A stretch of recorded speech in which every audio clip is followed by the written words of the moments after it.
Human sexual response is an integrated psychophysiological loop.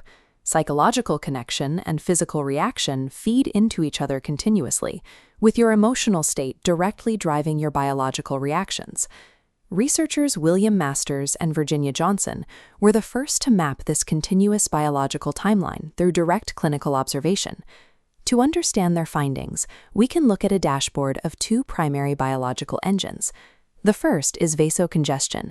This is simply localized blood flow, blood pooling in specific areas of the body to cause swelling. The second engine is myotonia. This is the steady, involuntary rise of overall muscle tension throughout the body. By tracking how these two engines, blood flow and muscle tension, build, peak, and release over time, we can map out the entire four-phase sexual response cycle.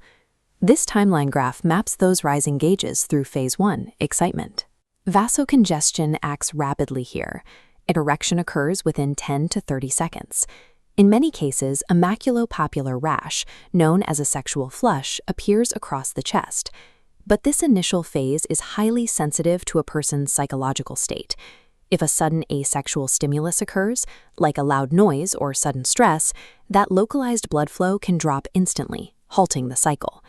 If the cycle continues into phase 2, heightened excitement, myotonia takes over. Muscle tension becomes pronounced.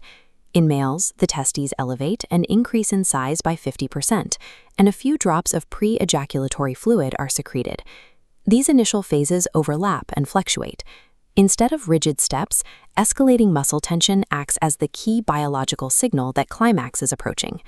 That escalating tension triggers phase 3, the orgasmic phase. This is an extreme physiological peak, lasting between 3 and 15 seconds. Voluntary muscle control is lost entirely. Blood pressure spikes up to 100 millimeters systolic, and the heart rate can hit 175 beats per minute. During this peak, male emission and ejaculation mechanics occur through a precise series of rhythmic muscular contractions, firing exactly every 0.8 seconds. So, biologically, what does the body need to do to return to a normal baseline state after hitting this extreme peak of blood and tension? It has to release the trapped blood and muscle tension. This is phase 4, resolution. The biological release, termed detumescence, takes roughly 10 to 15 minutes. Here, the biological recovery paths diverge. Men enter a refractory period. During this window, physical restimulation to arousal is impossible, though a younger age or a novel situation can shorten this timeframe. Women, however, do not experience a refractory period. Because of this distinct biological path, women maintain the capacity to experience multiple successive orgasms. The sexual response peak is driven by identical extremes of vascular and muscular activity, but the biological reset mechanism diverges sharply based on sex.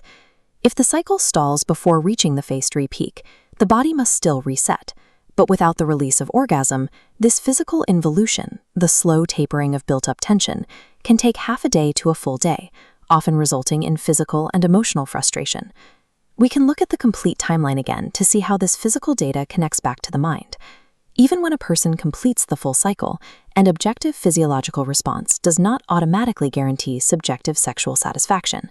This matrix maps everything we've covered: excitement, heightened plateau, orgasm, and resolution. In each phase, the physical state is defined entirely by the status of blood flow and muscle tension. Understanding human sexual response requires tracking these mechanical signs of blood and tension while continuing to nurture the psychological control